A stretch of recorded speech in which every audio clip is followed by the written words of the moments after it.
So now we've sorted out our main groups. The only thing I've left out here is the instruments. Now, because we have instruments 1, 2, and 3, there's a few ways that you can sort this out. Now, the two main ways to think about how you spread these groups are quite different to each other, but equally as important, and it's just completely up to you. So the first one I'll talk about is how to split up the groups via equalization or frequency.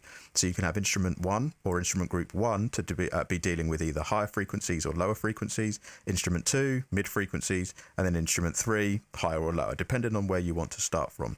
So for instance, if we were going to be going higher frequencies for instrument 1, we would pick the instruments that needed or that took up the higher frequency space for instrument 1 group. If we were going to go for instrument 2 group, we would pick the frequencies that were within predominantly the mid-range. And then if we were going to be picking instrument 3, we would pick the instruments that have mainly sort of low mid frequencies, because remember, we already have a bass bus, so things like the subs and the main bass lines. But any synthetic parts or instrument parts that take up the lower mid-range of frequency, we would then send those to instrument 3. The other way to look at it, and the way I'm going to be doing it in this video, is to think about the articulation of that sound. So how they are played, or the groups of actual sounds. So as you can see from this session here, we've got 2 saxophone tracks, we've got a string track, we've got a sine drop, which is more of like a plucked sort of sound. We've got chords and we've got a pad. So first of all, we can decide our saxophones, because they are a specific instrument themselves, we can send those to, say, instrument 1, because they are the initial instrument, okay? Now, all of these we can still have within their own group of instruments, but we've got separate outputs for those. So for these saxophones, remember our instruments we picked colours for, so instruments 1, 2, and 3. So our first ones are this colour for the saxophones 1 and 2. The next things we can think about is then, now we've got an instrument, we can think about things that are more sporadic in terms of sound, or wider in terms of more sustained within their sound. So for instance, the pads within this track, if I just turn off the solos and play the pads quickly, it's a longer sustained sound, kind of the same with the strings. So let's go down to the string section.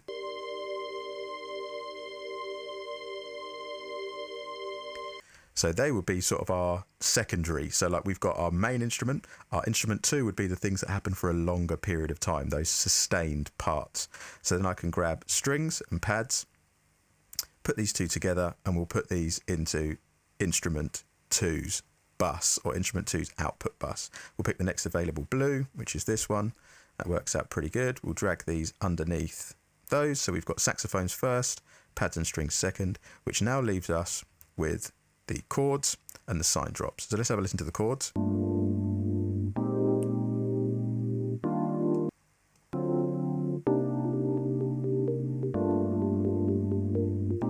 So now we've got those chords and those sine drops together, and they kind of work together as sort of an instrument bass. So we've got the elongated sustained sounds, we've got the main saxophone sounds, and we've also now got our sort of backup or filler sound. So the main chord progression, and then we've also got those little datty, sporadic, picked, plucked sine drops.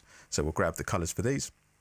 We'll make these that darker blue, and we'll put these into instrument bus 3. Now we've got instrument bus 1, 2, and 3.